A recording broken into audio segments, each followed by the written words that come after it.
Você está viajando por outra dimensão, um lugar não apenas da visão e do som, mas também da mente. Uma jornada em uma terra maravilhosa, cujos limites são os da fantasia. Sua próxima parada, além da imaginação. Olá, ouvinte, seja bem-vindo a mais um episódio sobre a série Além da Imaginação. Eu sou a Angélica. E eu sou o Marcos. Hoje iremos falar sobre o episódio número 151, no geral da série, episódio número 31 da quinta e última temporada de Além da Imaginação. Estamos chegando no final, né, Marcos? Sim. Pois esse daqui só vai faltar 5 episódios, hein? Falta pouquíssima coisa, né? E esse aqui é o The Encounter, né? Que é o encontro. Esse episódio aqui, ele é considerado um dos episódios perdidos da série, né? A gente vem falando sobre isso, tem episódios que são perdidos porque estão em disputa judicial. Esse aqui foi por um outro motivo que falaremos mais à frente, tá? Mas eu peço que você fique por aí, tá? Que a gente tá, claro, em campanha, não paramos. Veja bem, a gente tá em campanha até porque vai ter sorteio, né? Então a gente tá pedindo pro pessoal doar pra gente, fazer doações via Pix acima de R$10, isso é importante, tem que ser acima de R$10, para poder participar do sorteio dessa ilustração linda que o Marcos fez, né? Que está lá no site, é só você visitar a gente que você vai ver a ilustração. Que nós vamos sortear, né, quando for fazer o top 20, no final do top 20, e vamos enviar para a pessoa emoldurada, né, e tal, sem vidro, né, só com moldura. E uma coisa que eu estava lembrando, só para avisar, porque isso eu acho que é importante, né, Marcos, né, a gente esclarecer as coisas, porque assim, a gente fala que vai enviar emoldurada, e a gente está contando com pessoas que moram aqui no Brasil, porque eu sei que tem gente que escuta o nosso podcast e mora no exterior. Veja bem, se por acaso quem ganhar for uma pessoa do exterior, né, que nem a gente tem uma amiga do Japão e tudo, nós vamos fazer o seguinte, vamos mandar a arte, né? Vamos acondicionar a arte e vamos enviar, porque obviamente não dá para enviar com moldura, que você mandar pro exterior um pacote, pesado, é uma fortuna, entendeu? Então, pro Brasil é mais barato, a gente consegue enviar, então é bom deixar essas coisas bem claras, mas a gente também vai reforçar esse aviso novamente, tá? Quando for fazer o sorteio.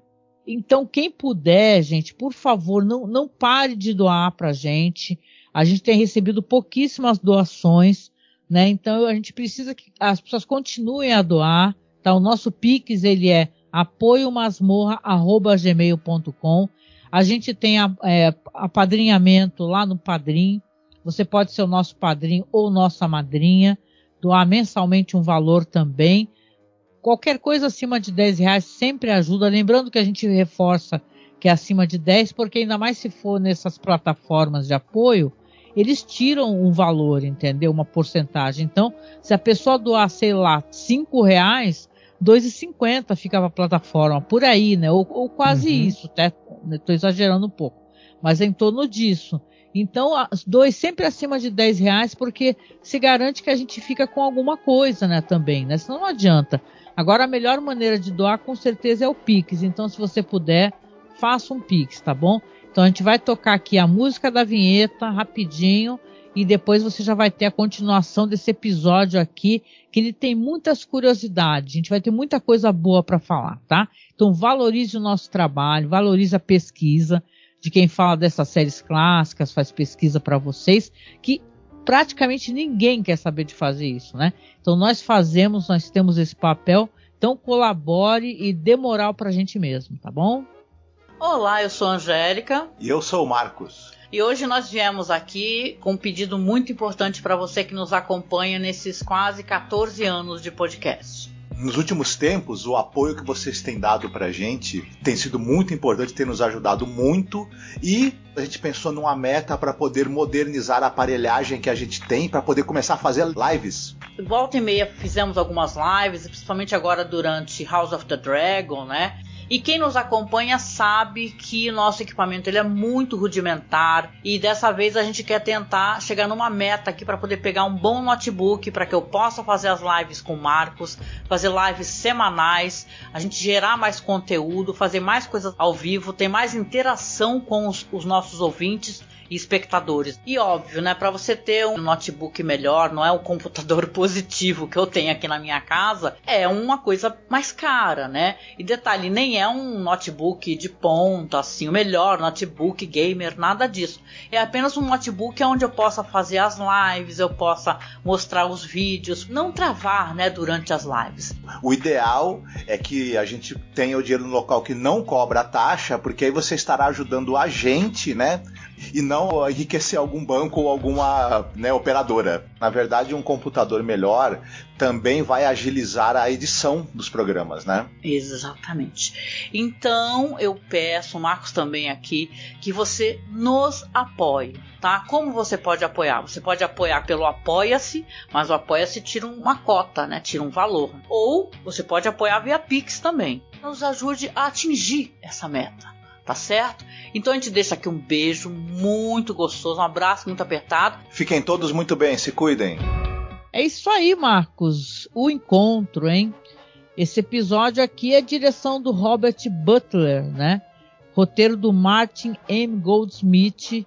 E, cara, é um episódio com o George Takei, que é o cara, hein? O cara do Star Trek, é o Sulu do Star Trek, né? Uma pessoa tão relevante, né? Pois é, o George Takei, ele é um cara com uma carreira aí muito interessante e muito relevante, como você mesma falou, né? Tem essa coisa da questão dele ser um descendente de japoneses, né? E a história toda de vida dele, essa questão também dele ser ativista pelos direitos, né, da comunidade LGBT, enfim, além dele ter sido, né? Vamos falar mais sobre isso, o Sulu de Star Trek, o que faz com que você seja universalmente conhecido. Você é conhecido até fora da galáxia por conta disso, né? É verdade, né? Todo mundo conhece. Quem não conhece já deve ter ouvido falar, né? Os Klingons não gostam dele, já vou avisando, mas o restante do pessoal gosta muito. Mas é assim, a gente tá aqui brincando, mas eu acho que esse episódio, claro, a gente vai ter muita coisa para falar sobre isso. Ele fala muito sobre questões raciais também, né? Xenofobia, etc. Ele toca em assuntos sensíveis, né? E, é claro, ele ficou sendo banido por um bom tempo, né? Mas vamos falar primeiramente aqui, eu sei que você quer falar um pouco sobre o diretor. A gente já andou falando sobre ele porque recentemente teve um episódio que ele dirigiu, né? Que a gente comentou. Sim, ele dirigiu o César e eu, Caesar and Me, o do boneco, né? O episódio do boneco de ventríloco dessa temporada. E a gente falou algumas coisas já sobre ele, relembrando rapidinho que ele é um cara que trabalhou basicamente na televisão, né? Citamos aí que ele dirigiu o episódio de Lois and Clark, por exemplo, o Fugitivo, Kung Fu e etc. Já falamos do cara. Eu acho que esse cara é um diretor competente.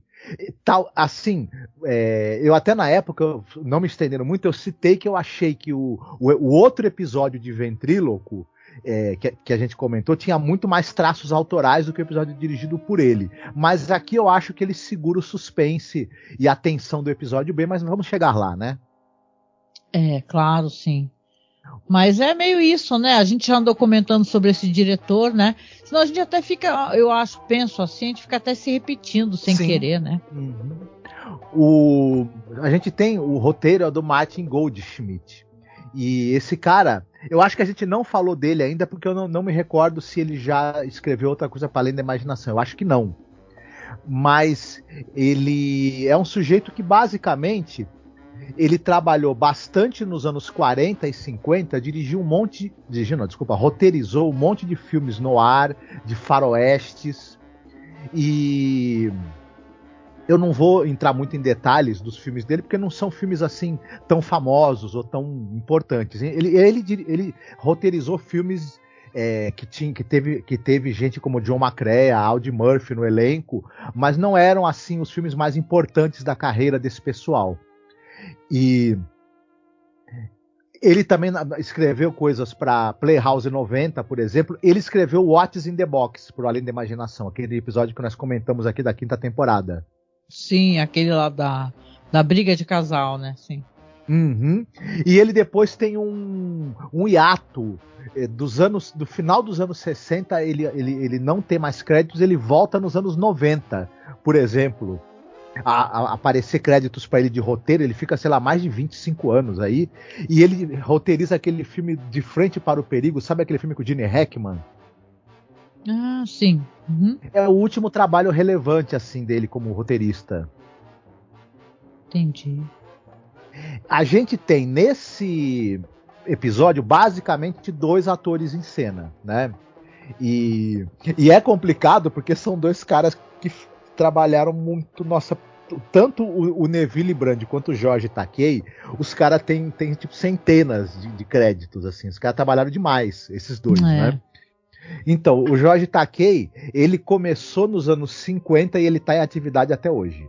Ele fala que vai se aposentar, mas ninguém acredita muito não, porque como é que é, né? Ele fala que vai se aposentar, daqui a pouco tá ele em alguma coisa, né? Verdade.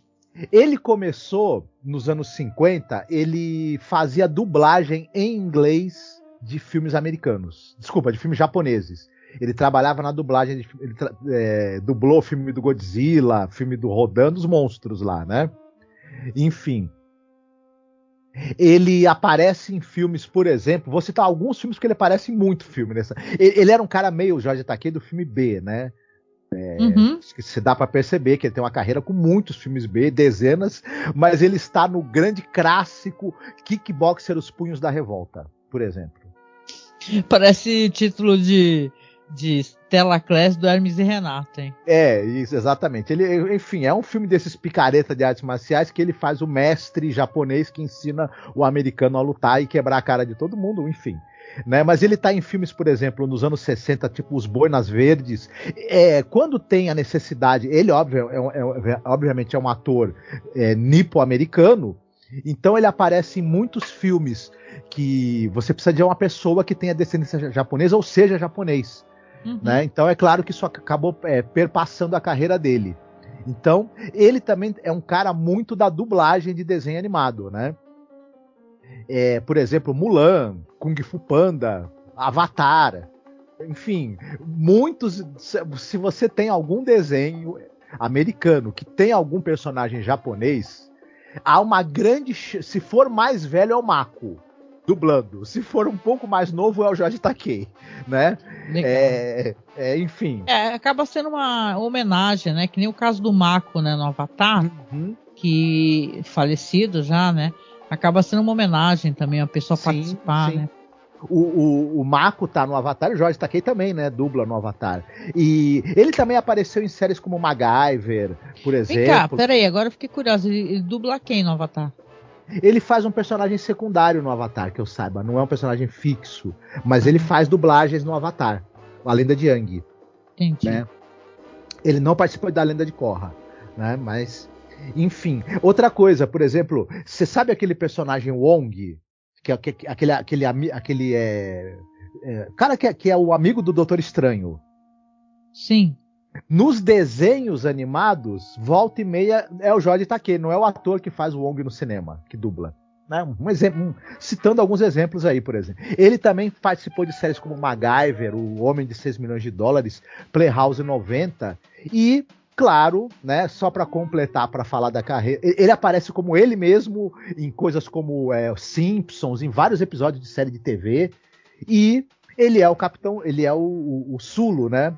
O comandante Sulu. Comandante não, desculpa, ele é o piloto, né? Da Enterprise.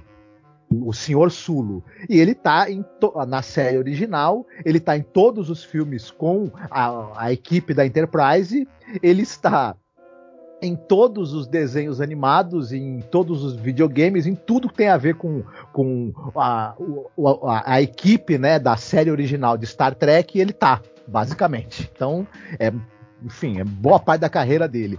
Eu sei que você quer comentar também que ele foi consultor da segunda temporada da série The Terror, né? The Terror, não só, ele é consultor de várias paradas, né? Mas essa daí eu acho que tem a ver com a biografia dele, né? Mas eu acho que eu vou deixar para falar isso quando eu for fazer recomendação, tá? Tudo bem? Não vou fazer essa parte agora não, porque eu quero aproveitar, já faço a recomendação, porque tem bastante referência para falar sobre isso, né? Mas realmente ele foi não apenas consultor, como ele participou, né? Ali tem muitos traços da vida dele, né? Das coisas que ele conheceu do campo de concentração. Ele esteve em um campo de concentração, gente. Né, o George Takei. A gente tem no elenco também o Neville Brand. Esse cara, ele é um sujeito que, assim, ele teve pouco mais de 30 anos de carreira. Só que nesses 30 anos o homem trabalhou, é inacreditável a quantidade de coisa que esse cara fez. E ele era um cara que ele estava nos anos 50, 60, ele estava muito ativo no cinema. Então ele está em tanto filme de noir, de guerra e de western que não dá para citar tudo. Vou citar um outro exemplo, mas são dezenas mesmo, né? Ele está, por exemplo, no filme do Rudolph Maté, que é um noir, Horas Contadas, um filme importante. Ele está naquele filme do Lewis Milestone, Até o Último Homem. E é engraçado que ele é um cara que ele teve muitos filmes de guerra, né? Por exemplo, o Inferno 17, aquele filme do Billy Wilder sobre os prisioneiros de guerra, né, que estão num campo, né, alemão. E para citar, por exemplo, ele tá num filme famosíssimo, sabe o Anthony Mann, aquele famoso faroeste O Homem dos Olhos Frios? Que o Anthony Perkins é um xerife que desiste de ser xerife para virar caçador de recompensas. É um baita clássico do western e ele tá também nesse filme. Em 1970, ele tá no filme Torá, que é sobre o ataque de Pearl Harbor, né? Diga-se de passagem. Sim. Que vai ter muita relevância o ataque a Pearl Harbor e nesse episódio que nós vamos comentar. Além desses filmes que eu falei, ele tá em dezenas de outros. E vale a pena o pessoal depois procurar a filmografia desse cara, que ele tá em muita coisa bacana. E na TV, vou citar alguma coisa que o cara fez, porque ele fez muitas dezenas de séries, né?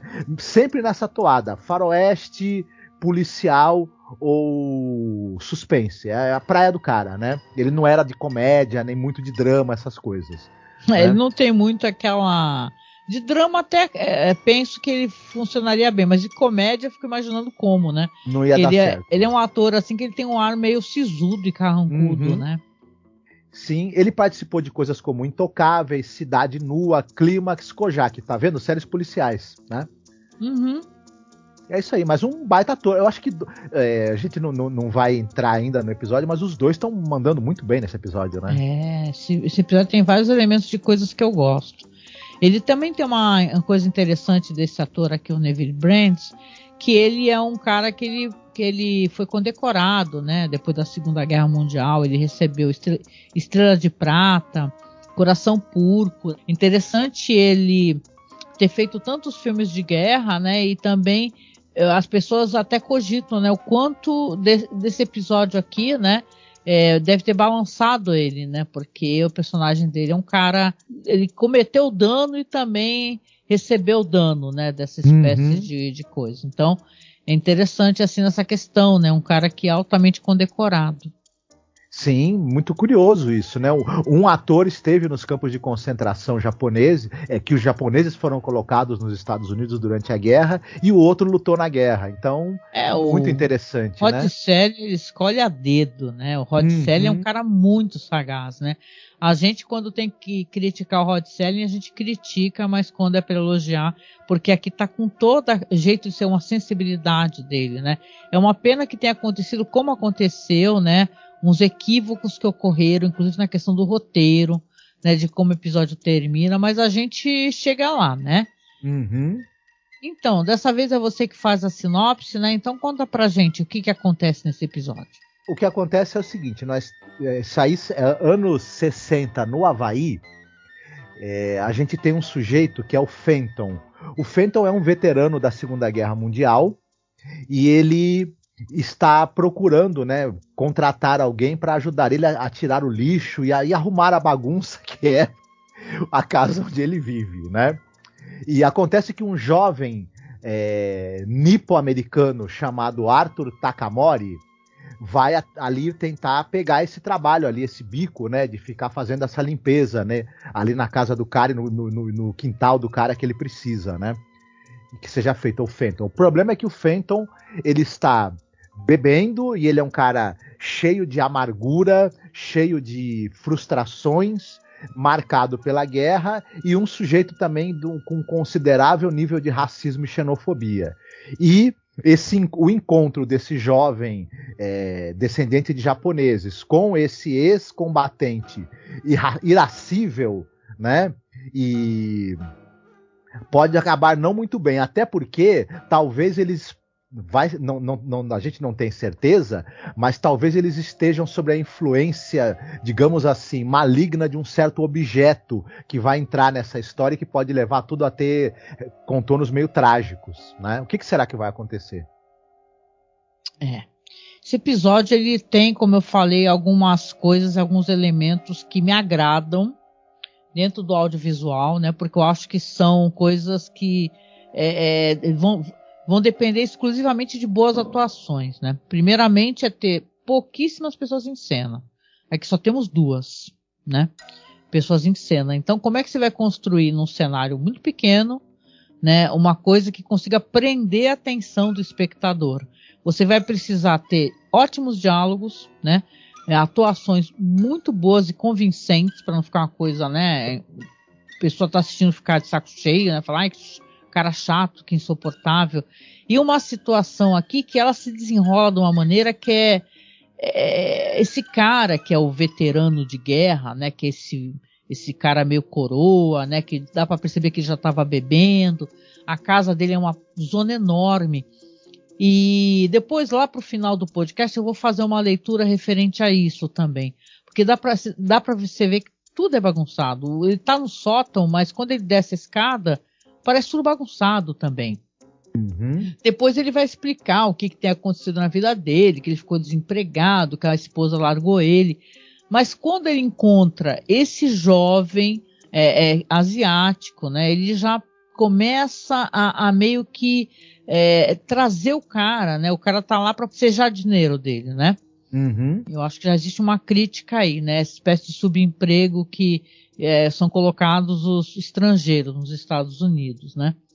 Aí depois, quando ele chama o cara pro sótão, o cara não quer ir, né? O personagem do Takei, ele não quer ir, né? Ele fala que o nome dele é Arthur e a primeira coisa que ele fala pro cara fala assim, eu nasci aqui nesse país. Porque ele começa a jogar várias indiretas que, você, né, saca? Ele fica dando a entender, ele é muito racista, esse personagem, ele é muito gatilho, ele é bem racista. E ele fica dando a entender o tempo todo de que ali ele é um estrangeiro, entendeu? Que, eu sou soldado, veterano, herói de guerra e tal. Quando tá começando, ele tem uma espécie de memoráblia. Ele tem lá uma coleção das coisas de guerra dele, né? Ele tem lá a bandeira, ele tem essa katana, que isso vai ser importante, vai ter uma história relevante, né? Nessa questão. E ele tá ali tentando arrumar as coisas, bebendo e enchendo o saco daquele que ele chama de garoto. Então o personagem do Jorge Takei já fala pra ele, não me chame de garoto. Eu sou um homem, entendeu? Eu sou um adulto que trabalha, né, que sustento a minha família. Ele tá querendo meio que dizer, eu tenho um papel dentro dessa sociedade, né? Não é porque eu estou num subemprego, né, vamos colocar assim, eu sou uma subpessoa, né? Então ele já corrige o cara, né? E o cara é um personagem muito cínico, né? A questão toda na história aqui, para quem for assistir, espero que assista, é que tem uma espada, né? Esse cara, esse personagem aí que é o Fenton, né? Ele fala que ele já tentou se livrar da espada, já tentou jogar no lixo, já tentou dar de presente, já tentou fazer tudo, só que a espada volta, né? Então ele fala, não acredito em paranormalidade, mas o tempo todo essa espada está aqui e eu não consigo fazê-la embora. Aí ele dá pro personagem do Takei, o Takamori, né? Ou Taro, né? Que é o nome dele, no final de contas, ele acaba revelando que é Taro, né? Uhum. Para ler a inscrição da espada. No momento em que o Fenton desce para pegar a cerveja, que ele fala que vai pegar uma cerveja, ele lê a inscrição. E tem uma coisa de vingança, né, Marcos? Exatamente, a espada irá vingar-me. A minha vingança está aqui na lâmina dessa espada. É um roteiro que eu acho que ele é impecável em vários sentidos, assim, porque como ele constrói toda essa tensão, porque às vezes o personagem vai de 0 a 100 muito rápido, entendeu? Como as coisas começam a acontecer. Mas parece que é de 0 a 100, mas não é, entendeu? Porque ali já tá no fio da navalha. Eles estão por um fio, sabe? É a gota que vai transbordar o cálice. Porque ele está sendo ofensivo o tempo todo com o Takamori, né? E ele tá ali de saco cheio, né? Até que as coisas parece que tem uma certa influência, né? Porque a gente está falando aqui da zona crepuscular. Então a espada está influenciando, né? Eles vão começar a revelar coisas do passado, né? Exatamente. A gente fica pensando, e eu fiquei pensando isso também, eu queria saber de você se você teve a mesma impressão. Que, por exemplo, se não for. Claro, há uma animosidade aí, né? O sujeito já está bebendo desde cedo, até porque ele já está bebendo por outros motivos, de outros reveses que ele teve na vida, o Fenton. E ele, como você mesma falou, ele é racista, ele é xenófobo e ele não perde a oportunidade de sair com uma tirada ofensiva para cima do Arthur, do rapaz, né? Mas a gente imaginaria que esse problema, essa animosidade que acontece entre eles, porque o cara tá precisando do trabalho e porque o Fenton também. E talvez eles passassem por cima disso, ficasse no dito pelo não dito e não acabasse como vai acabar, que a gente sabe, no que vai acontecer, né? Mais pra frente. Mas tem a influência justamente da espada. Provavelmente, essa espada. Não sei se a gente já pode adiantar isso. Essa espada, o Fenton veio com ela das Filipinas, né? Ali onde teve as batalhas, né? Onde os americanos enfrentaram as tropas japonesas. E ele disse que enfrentou um soldado ali, matou o cara e ficou com a espada. Na verdade, ele fala até que é um cara de um cargo importante, né? Isso. Não é nem um soldado, assim, vamos colocar, tipo um sargento. Sim, né? Algo oficial. Assim. Oficial, isso. Os oficiais é que tinham as espadas, inclusive, né? Mas o personagem é como se a espada falasse com o Arthur e falasse: não, esse cara matou o cara à traição quando o cara já tinha se rendido. Enfim, a espada vai influenciando e eles começam depois a contar coisas da vida um do outro que eles sabem que aquilo vai atingir o outro de alguma maneira, mais até do que comentários e ofensas, determinadas verdades que eles vão jogar na cara um do outro, que eles não teriam como saber, ou não teriam por que falar isso naquele momento exatamente, vão fazer o caldo entornar mais ainda. Mas ao mesmo tempo, é onde eu queria chegar com você. Ao mesmo tempo que tem essa influência da espada, a espada estaria influenciando os dois, né, de alguma maneira mística, né? Tem essa questão das razões que eles já teriam para não gostar um do outro, até para se odiarem, né? E é interessante como o episódio ele trabalha isso, mas às vezes eu fico até pensando, precisaria mesmo essas duas coisas andarem juntas, né? Parece que uma das duas já seria suficiente para a coisa ficar feia, né? Existe um elemento ali da paranormalidade, vamos colocar assim, porque a porta não se abre, né? Na hora que o Takamori, o personagem do Takei, ele desce, que ele fica muito insultado e já não aguenta mais, ele tenta abrir a porta, o Fenton também desce, tenta abrir a porta, só que a porta está fechada. E detalhe, a porta não tem trava, um negócio assim, né? É uma maçaneta comum.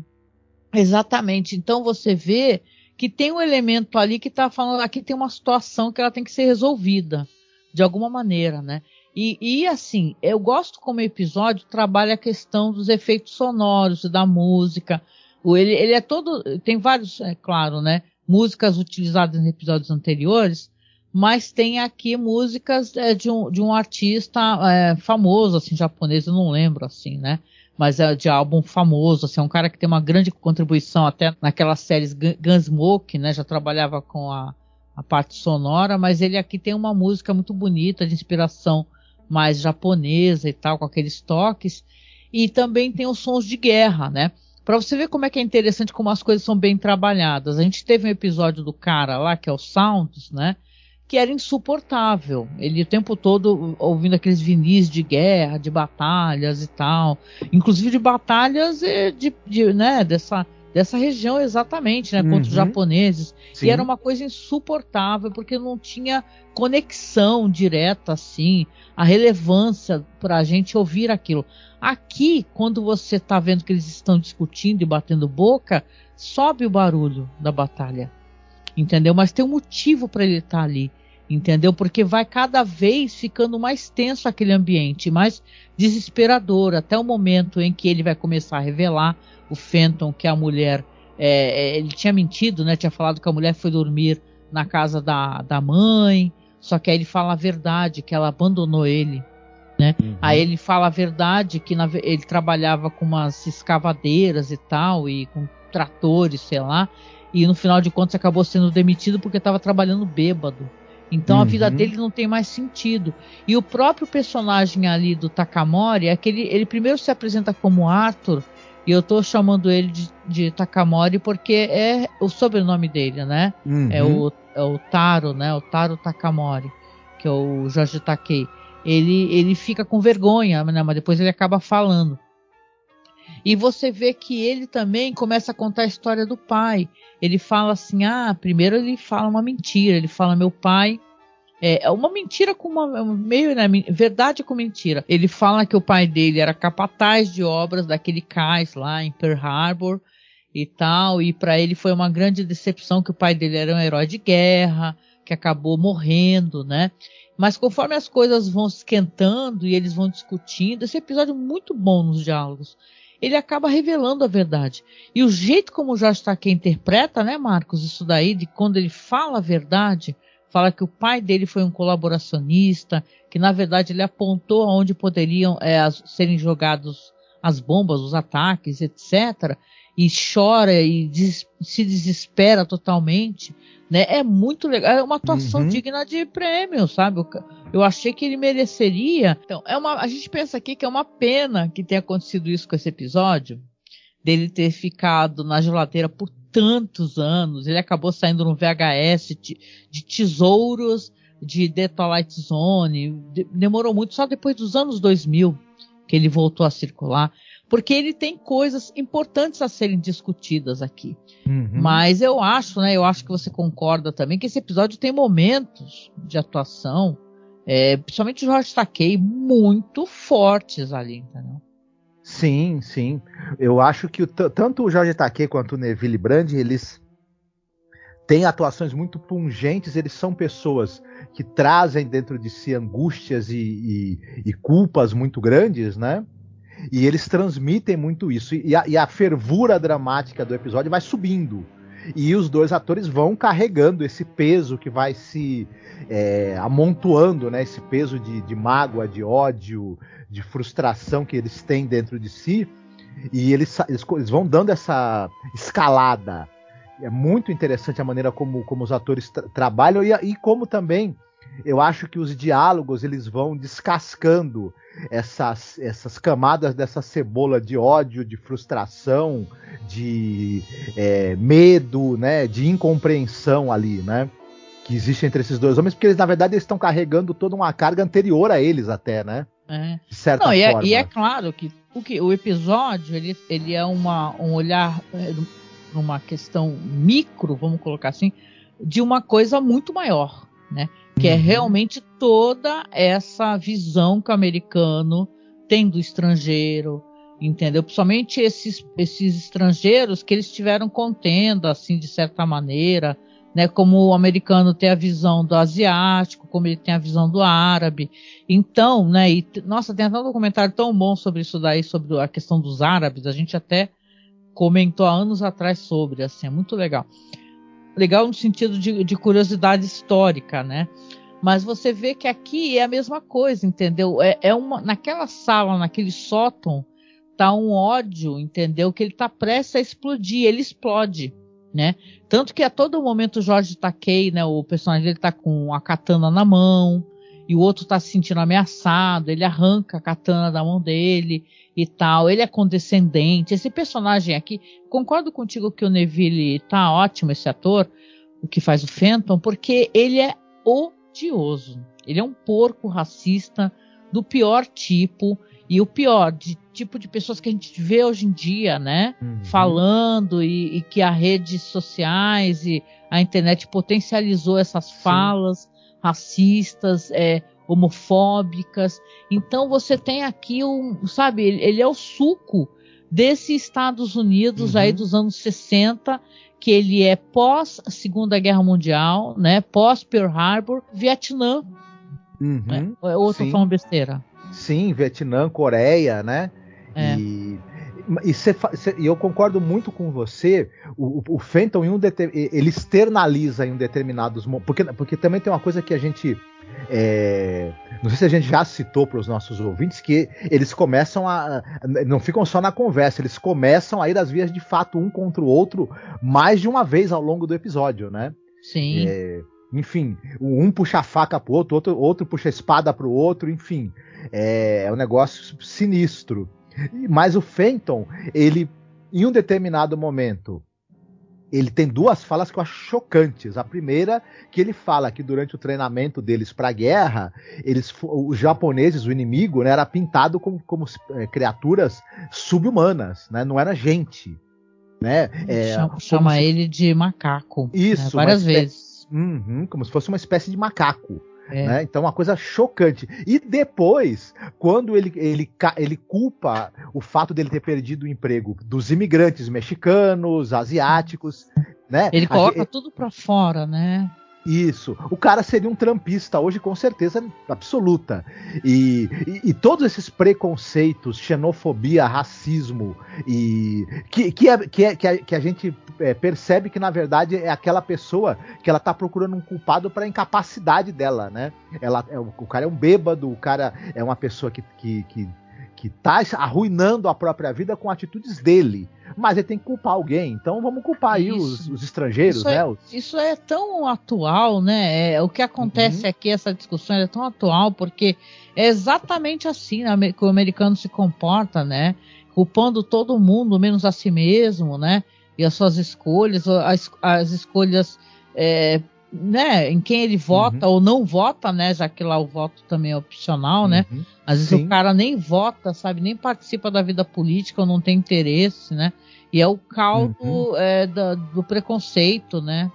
Sim, a gente tem aqui no Brasil essa classe média falida que acha que a culpa da falência deles, né, e da decadência é o comunismo que não existe, né, mas não é o capitalismo, no qual eles foram abertamente, né, incapazes, até porque o capitalismo é um jogo no qual ele digamos assim, ele conta que você seja incapaz, né, para ele poder te derrotar sempre, né, e te usar. Verdade.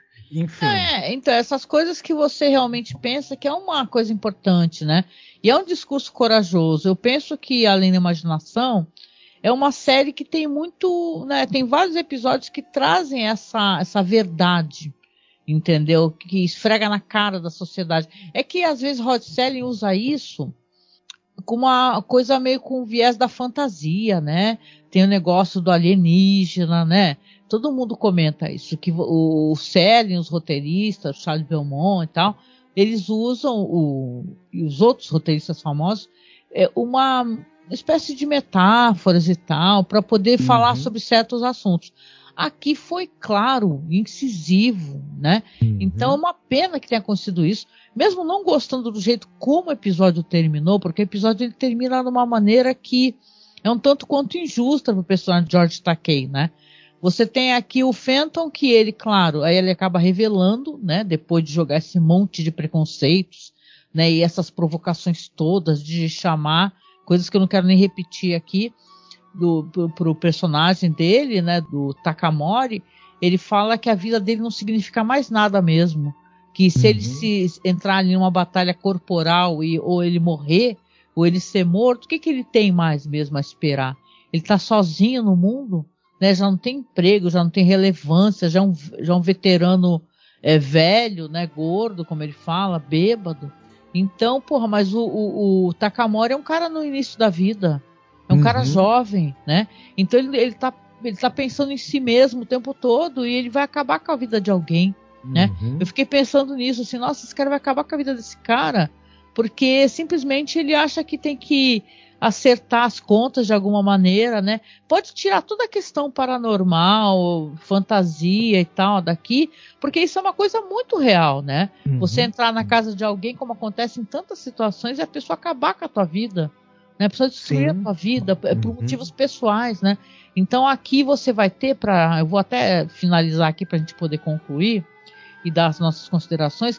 A gente vai ter isso, a gente vai ter mais uma luta corporal aonde não o Takamori enfia a katana na barriga do Fenton, e sim o próprio Fenton acaba se ferindo sozinho, ele cai por cima da katana e morre, né? E você vê que ele morre, né? Então ali é o final de um episódio muito tenso, eu achei que muito bom mesmo da temporada, né? E muito sério, né? Com questões sérias, atuais, aonde você vê o personagem que, porra, ele não merecia que acontecer isso com ele. Tem um momento, porque tem esse negócio que eles gritam banzai, né, antes de atacar, e você tem ali o personagem desesperado, né, desesperado, o cara tá morto ali, ele olha pro corpo no chão, olha pra espada na mão dele e pula da janela com tudo, né, dá a entender que ele pula com a espada na mão e se mata. Então, claro que a sociedade nipônica, né, americana, olhou para isso e falou, porra, como assim, cara? O cara foi ofendido, né, por um racista, né, que ficou o tempo todo provocando ele e obrigando ele a ficar naquele lugar, não deixava nem ele sair, né, antes dele conseguir irem lá embaixo tentar abrir a porta, e depois ele se mata, né? É uma história, então, que não tem vencedores, né? Só tem perdedores. Sim. E você vê que o produtor é branco, o roteirista é branco, são todos caras americanos. Então, é um episódio que ele é muito interessante como ele aborda essas questões, mas ele falha no jeito que ele termina.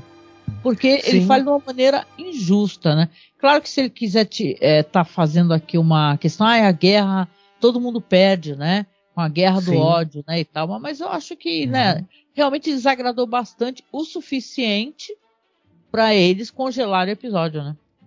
Sim, se a gente for pensar, e o final desse episódio ele tem um sério problema, realmente, porque você pode fazer uma leitura, claro, o que eu vou falar é uma leitura obviamente enviesada, mas que pode ser feita essa leitura, infelizmente, que você tem ali toda uma população japonesa vivendo nos Estados Unidos, integrada na sociedade americana, com filhos e netos já nascidos em solo americano.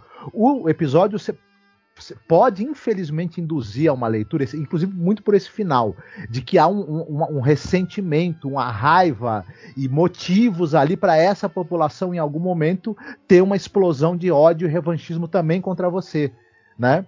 Por conta de tudo que aconteceu no passado. E isso é justificado se a gente pensar que houve um campo de concentração depois de Pearl Harbor, né?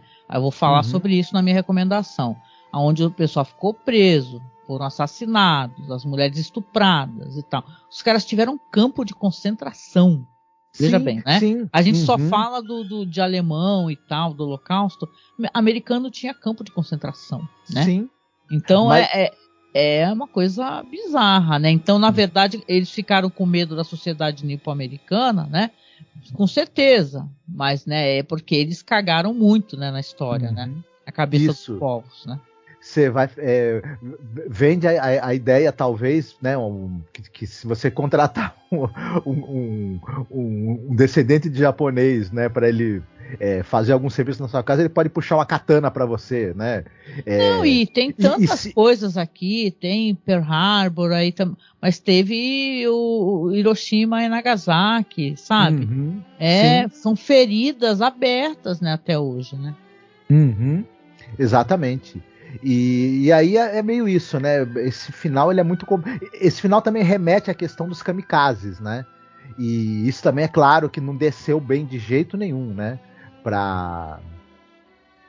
a colônia, né, para a comunidade japonesa que vive nos Estados Unidos, vivia também na época, né? Até porque esse fenômeno aí era um fenômeno muito relacionado com digamos assim, o nacionalismo fanático dentro das Forças Armadas japonesas daquele período, né? Enfim, mas é complicado. Não desceu, as pessoas não gostaram, e eu entendo perfeitamente, só que, tipo assim, você encerrar uma discussão porque você não quer falar sobre o assunto é a pior coisa que você pode fazer, né? Sim. É você pegar uma ferida e você jogar por cima um esparadrapo, entendeu? Numa ferida que está infeccionada, que ela vai continuar se, né, piorando. Então essa é a questão aqui, né? Então os caras estavam ali numa época que eles também estavam atacando outros povos, né? Ou prestes a atacar. E você vê que, cara, até hoje, né, então, são muito problemáticas as atitudes dos estadunidenses, né, que americanos também somos nós, né, mas a questão aqui é que esse episódio é um ótimo episódio, se a gente porque eu não sou, veja bem, política internacional, né, e tal, eu gosto de ouvir podcasts sobre e tal, mas eu não vou me considerar uma pessoa, nossa, que eu posso dar aula sobre isso, o que a gente tem é o que a gente assistiu, né, de filmes e tal, documentários, a gente gosta de animes, de mangás, a gente acompanhou Game Pés Descalços, né? Então a gente também teve acesso a outra perspectiva, né, da dor, né, de quem passou pelos ataques, né, da bomba nuclear, né, das bombas nucleares. Então a gente comentou, escute o nosso podcast que a gente fez sobre Game Pés Descalços, que tem as belas narrações ali do nosso amigo Lucas Amura, já falecido, infelizmente. E tem também a gente comentando sobre Clarão Chuva Negra, que é um documentário pesadíssimo, mas ele é muito importante, porque a maneira de você entender certas questões é você assistir, né? E ver os depoimentos das pessoas, né? Então, aqui, o que tem de bom no roteiro, que é um ótimo roteiro, faltou de ter tem uma ausência de sensibilidade, né? De você pegar uma questão sensível como essa, apesar que eu acho que pro americano, o veterano de guerra e tal, esquecido e tal, para eles também é uma questão sensível, né? De repente, de qualquer maneira, você ter o cara se suicidando, né, no final, o personagem do Jorge Takei, é uma coisa que não desce, né, redondo.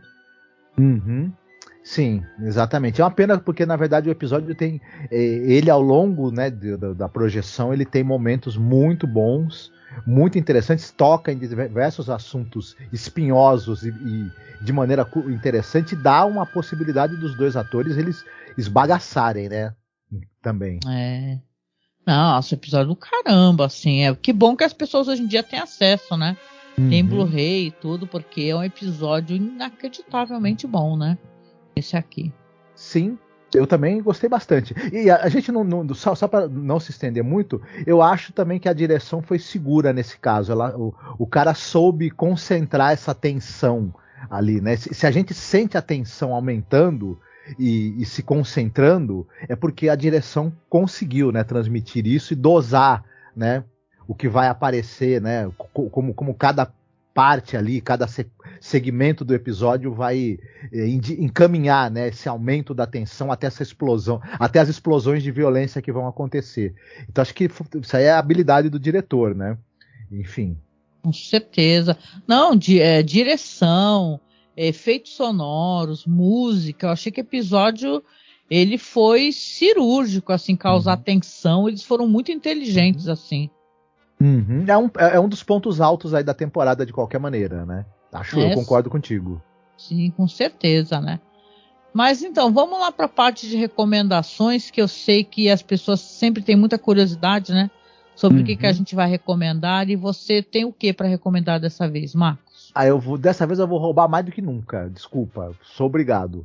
Eu lembrei de alguns filmes onde você tem um personagem ou americano ou inglês tendo que conviver com um personagem japonês no período da guerra ou no período pós-guerra, e que, na verdade, nesses filmes é mais ou menos no período da guerra mesmo, e que é exatamente o que foi o ressentimento, o ódio, e que foi tratado nesse episódio, é o tema um pouco desses três filmes. Um deles é o Inferno no Pacífico, do John Burman, filme com Lee Marvin e Toshiro Mifune, né? Nossa, adoro esse filme. Sim, enfim, os dois, né, personagens encarnam justamente esses dois lados do conflito, né? Enfim, americanos e japoneses. Filmaço, assim, assistam para ontem. Absolutamente sensacional, como, aliás, muita coisa que o John Boorman fez, né? Esse diretor é...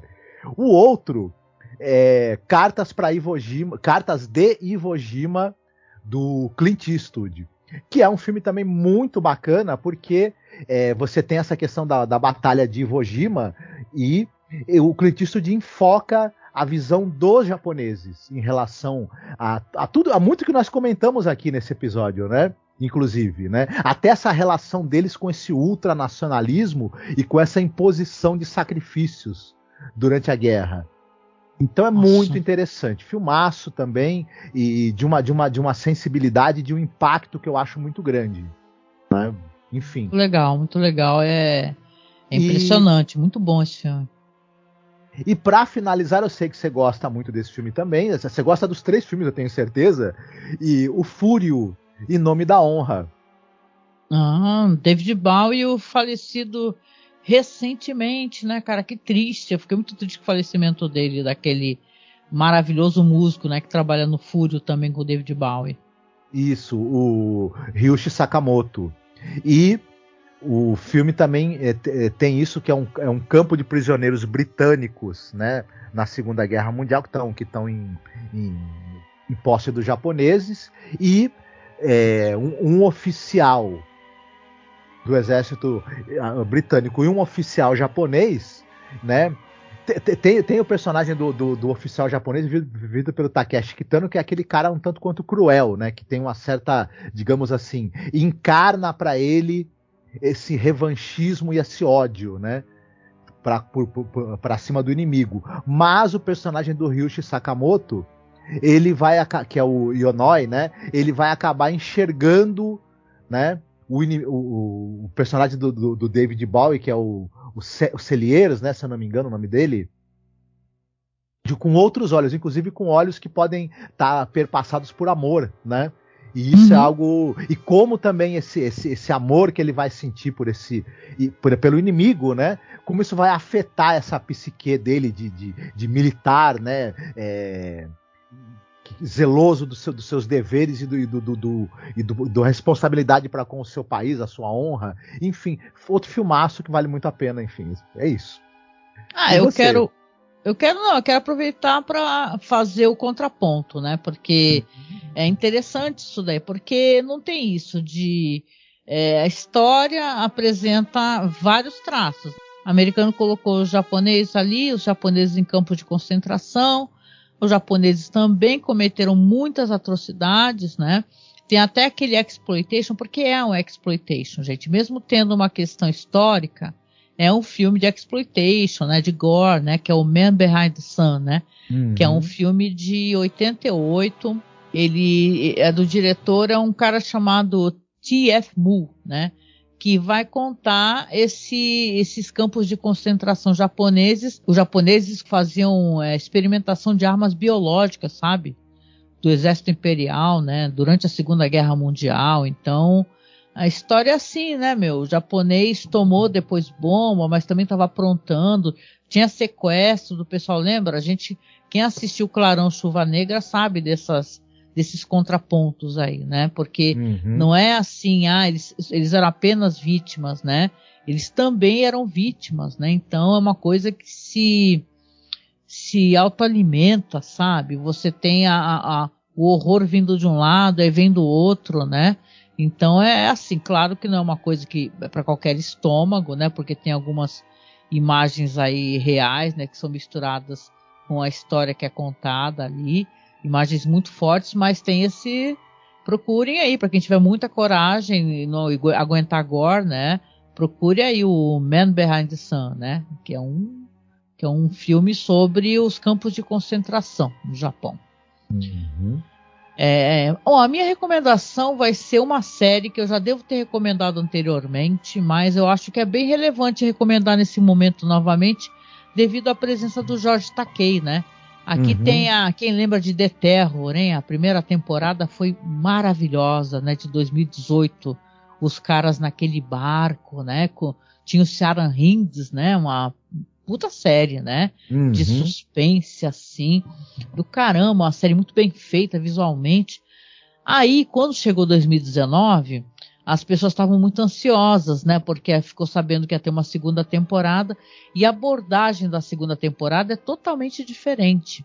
Vai ser justamente uma temporada que vai ter o foco em campo de concentração, onde depois dos ataques em Pearl Harbor, aquele presidente lá, o Franklin D. Roosevelt, né, ordenou que fossem presos ali milhares, né, de descendentes de japoneses, né, inclusive os que eram nascidos nos Estados Unidos, sabe? Foi uma atrocidade muito grande que foi feita ali. Como eu falei, o George Takei aqui, ele participa contando várias histórias, porque ele esteve no campo de concentração, histórias dos seus parentes, né? É claro que essa série tem a questão da paranormalidade, né, do ódio, né? O ódio ali ele vai ser projetado por uma figura fantasmagórica terrível, que ele é muito bem feita na série, eu acho que você recorda, né? Aquela mulher fantasma, né? Que é história ali que corre ao lado da história do campo de concentração, né? E das vítimas e o que está acontecendo no dia a dia, que assusta muito, né? Muito bem feita essa questão, né? Do terror nessa segunda temporada, eu gosto, né? E o George Takei, ele participa tendo vários papéis. Tem alguns personagens ali que são o George Takei, né?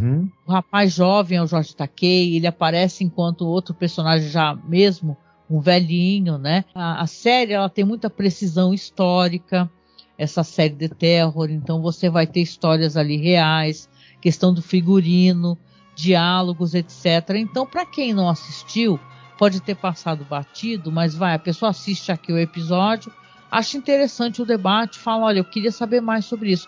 É interessante, claro que tem o viés do terror, mas essa série aí, né, Marcos, o The Terror olha, fundamental mesmo, assim, para a construção de uma perspectiva, né, porque a história ela é feita também de perspectivas, né, quem escreve a história, quem conta a história, então aqui a gente tem uma outra perspectiva. É muito interessante, concordo com você. É um assunto que a gente viu explorado muito poucas vezes, né? Essa coisa do impacto que a guerra teve em solo americano sobre a população ali de japoneses e descendentes de japoneses. E é muito interessante como isso é mostrado, todo esse drama que essas pessoas viveram, né? E como elemento do horror, e dessa vez eu diria que essa segunda temporada tem até mais horror do que a primeira, diga-se passagem, né? Como ele se encaixa em toda essa problemática. E é bem bacana e medonho também, assim, eu gostei. Enfim, eu sei que não fez tanto sucesso quanto a primeira temporada, né? Mas vale muito a pena conferir, viu? Muito a pena mesmo.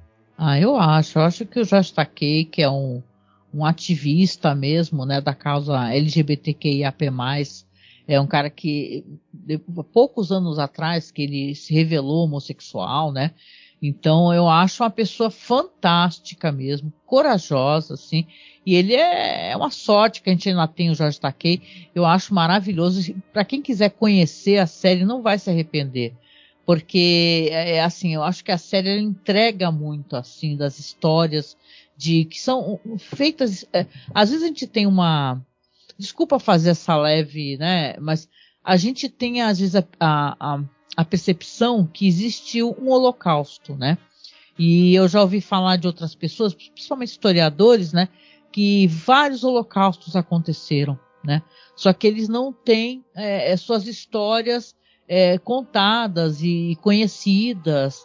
Para quem conhece, sabe o que aconteceu na Argélia, né, genocídio armênio, e por aí vai, entendeu? Tem tantas histórias, e claro que são histórias terríveis, né, mas é assim, e não é que nem a gente diz Olimpíada do Sofrimento, né, mas eu acho que o nosso papel nesse mundo também é a gente conhecer essas histórias, né, e entender que é assim, claro, tem um contexto histórico, claro que você está vendo que às vezes a pessoa que sofreu ali, porque o Japão tomou 2 bombas nucleares, e acabou com eles, né? E tal, foi o povo que tomou, né, a bomba, né? E virou aquela desgraça, aquele show de horror, né? Mas, porra, eles também... Puta, aquele cara era uma praga, né? Aquele Hirohito, né? E tal. Ele também tava já com campo de concentração, tava invadindo e tal. Então você vê, né? A loucura que toma a cabeça das pessoas, né? Então é interessante conhecer essas histórias. Se você achar interessante, conta pra gente. Se você nunca assistiu, né? O The Terror, aí o Infâmia... Acho que vocês vão gostar. Fiquei sabendo que tá lá na Prime Video. Não sei se ainda está. Eu sei que no Torrent, né? Aliás, na data de hoje que nós estamos gravando aqui, olha, nós que acessamos o conteúdo aí online, né? E ajuda bastante gente. A queda do Harbig foi uma tristeza muito grande no coração de muita gente, também no meu, viu? Porque, poxa, né, Marcos? Né? Quanta gente acessava o Harbig, né? Eu sou a favor da popularização mesmo de conteúdo, né? Então, quando se fecha essa porta aí, uma porta tão importante como essa, a gente lamenta demais, né? Os caras estavam comentando lá que várias pessoas da equipe deles, vários faleceram de Covid, né? Tinha alguns que estavam sequelados, né? Que nessa guerra da Ucrânia e da Rússia, tem pessoas dos dois lados, né? Que não estavam conseguindo colaborar mais. Para você ver, né? Como é que a gente não sabe das histórias, né? Então eles deixaram um aviso lá que estavam encerrando as atividades. Putz, isso é muito triste, né? Tomara que aconteça com o Harbig como fizeram com o Pirate Bay, né? Que virou tipo um open, sei lá, abriram ali os códigos e tal, e quando derrubam o site aparece 10. Tem que fazer assim, né? Porque tem que ter acesso mesmo, né? A essa espécie de material, a séries, filmes em 4K e tal, que as pessoas consigam acessar facilmente, né? Porque enquanto isso a Netflix está aí debatendo que não pode, como é que eles estão querendo cobrar se você emprestar a tua senha, né? R$12 a mais, e o Procon já está ali considerando, né, processar a Netflix, porque, pô, se está no aplicativo não precisa ter casa, né? Então se tem aplicativo para isso não precisa ter casa, né? Então achei interessante esse debate aí, né? Sim, mas o pessoal das plataformas, dos streams, eles querem tirar o que eles puderem, né? Do consumidor, né? Enfim. E realmente órgãos como o Procon, por exemplo, tem que disciplinar, né? Senão vira assim, os caras querendo tá literalmente plugados na sua veia, né? Sugando tudo que é possível. Não pode, né? É verdade. É isso. Muito bem. There is a fifth dimension. Beyond that which is known to man.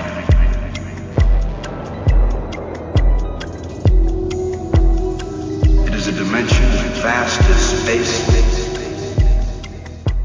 E hoje é o seu dia de escolher música, né? Beleza.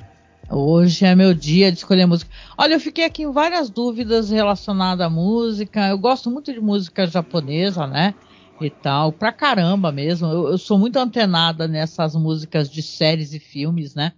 E a gente aqui no site, né? Pra quem tá escutando só os podcasts sobre a série, a gente já tratou várias vezes de conteúdo muito legal sobre mangá, né, Marcos? A gente fez especial sobre Lady Snowblood, né? E, cara, é muito bom, né? Porque são podcasts muito antigos que é mó legal, porque toca as músicas. E eu lembrei que a gente fez no podcast do Lady Snowblood, né? Sobre os mangás, os filmes.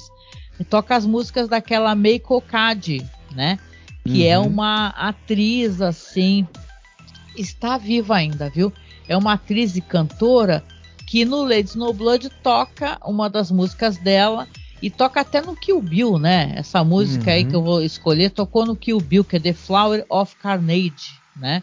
Que é uma música maravilhosa, ela com aquela voz assim, e o visual dela, Marcos, o visual dela, que linda, que moderna, assim, que tudo essa mulher, né? Que incrível, porque a gente sabe que o Tarantino chupinhou forte, né? Esses filmes aí de luta e tal, Lady Snowblood da vida e tal, personagens mesmo, né? Claro que são fascinantes, né? São os tal dos Pinku, né? Inclusive, né? Que tem um sexo, nudez. Então é muito interessante. Para quem não conhece, por favor, assista aí os filmes aí do Lady Snowblood, né? Que são vários filmes. Sim. E escute a música. O Tarantino, as duas grandes inspirações são o Lady Snowblood e um outro filme de 73 muito bacana, que é o Sex and Fury, que tem até a Christina Lindbergh, que é a atriz do Eles a Chamam de Caolha, né, no filme. Nossa, que eu adoro esse filme também, gente. O Sex and Fury tem uma cena, a famosa cena do pessoal lutando com espadas na neve ao som de umas castanholas, sabe? Igualzinho, hein, que o Bill. Essas coisas, mas acontece. Mas ó, fiquem aí então com a Meiko Kaji cantando a belíssima The Flower of Carnage, né? Que vocês vão gostar, tá bom? E é isso, né? Demoramos, né? Porque quando dá muito assunto aqui, a gente acaba se demorando.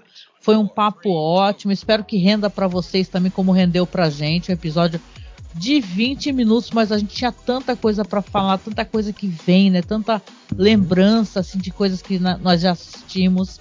Então, muito obrigada para você que ficou aqui até o final, que está acompanhando o nosso trabalho, que está gostando do que a gente está fazendo. Saiba que são anos fazendo esse podcast, né? Tava conversando com o Marcos, né? Já, poxa, tem 5 anos ou até mais que 5 anos, né? A gente tem desse podcast mais tempo do que muita gente tem aí de podcast, né? Para você ver um projeto, né? Então a gente esse ano vai completar 14 anos de podcast. A gente tem muito material, como eu falei, sobre séries, filmes clássicos, cultura japonesa, séries de terror. A gente curte, sabe? Conversar sobre material cultural que seja interessante, não importa o país.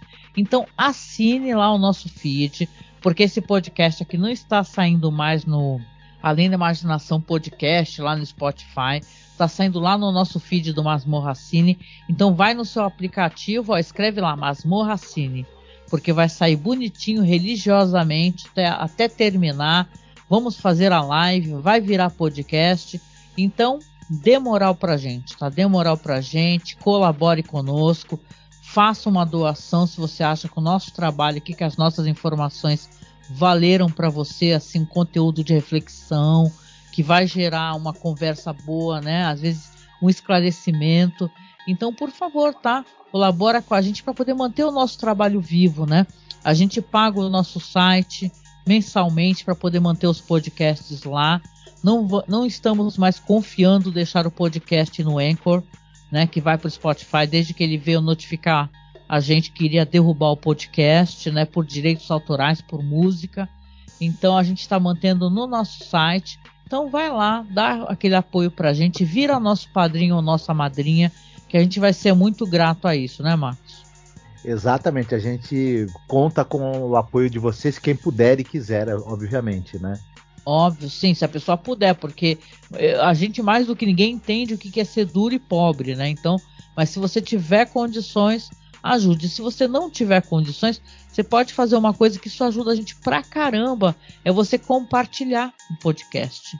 Seja lá, seja a versão do YouTube, seja a versão do site, né? Eu sei que o Facebook, ele meio que ele enche o saco, ele não deixa compartilhar o link do nosso site, né, por algum motivo, não sei, o Facebook, não sei se foi alguma denúncia, né, a gente tem assim, são muitos anos de podcast, e nesse meio tempo aí apareceu um monte de maluco colando na gente, então deve ter rolado até alguma parada errada relacionada à denúncia de, sei lá, né, às vezes a pessoa denuncia porque não gosta que a gente é o pessoal bem à esquerda, mesmo declaradamente à esquerda, né, então, se você não tiver como compartilhar do Facebook, você pode compartilhar do aplicativo. O aplicativo tem um aplicativo que você coloca lá compartilhar. Aí ele compartilha no Facebook, ou compartilha no próprio Twitter, né? Então tem maneiras de compartilhar, nem que seja foto do nosso post, né?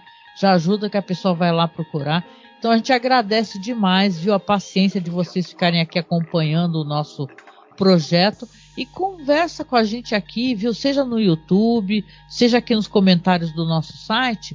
conversa com a gente, diz pra gente o que você achou do episódio, se você concorda com o que a gente falou, tá? Vamos manter esse fórum, essa conversa, que é uma coisa que as pessoas foram perdendo, né, Marcos? O hábito de escrever, de comentar, isso é tão legal, né? Sim, a gente gosta muito de saber o que as pessoas que nos escutam pensam, no que elas concordam com a gente, no que elas discordam da gente, que informações elas acham que faltou, né? E trocar impressões é sempre bacana, saber o que as pessoas estão achando, né? E o que elas acham desses temas que a gente acaba comentando, que os episódios trazem, né? Porque é muito legal você poder falar, você assistir um episódio e ele trazer muita coisa para você falar, você conversar e você rememorar, né? Então é legal. Converse com a gente aqui, comente, viu? Que isso é importante pra gente, significa muito, tá? E com isso eu deixo aqui então um abraço, um beijo e a gente se encontra no próximo podcast sobre a imaginação. Fiquem todos bem e fujam de qualquer maneira, fiquem o mais longe possível dessa praga que se chama racismo e xenofobia. Sim. Fiquem bem. Beijão, tchau, tchau. Tchau.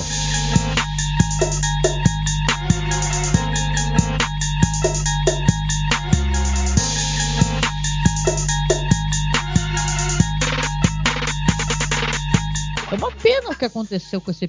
É uma pena o que... Desculpa, Angélica, só um segundo, tá? Espera um pouquinho. Tá.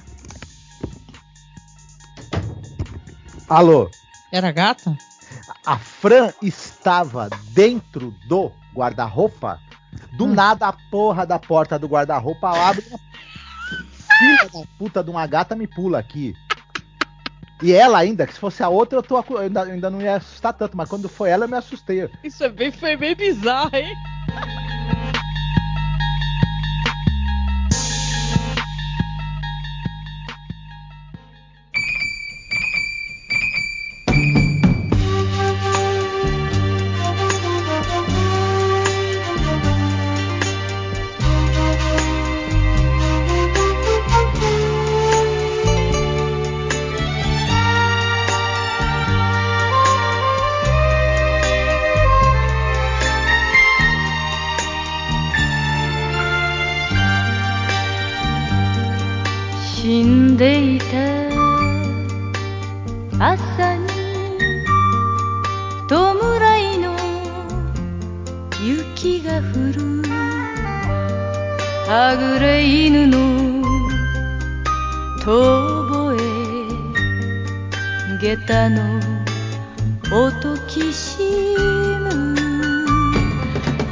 の川に身を委ね女は後に捨て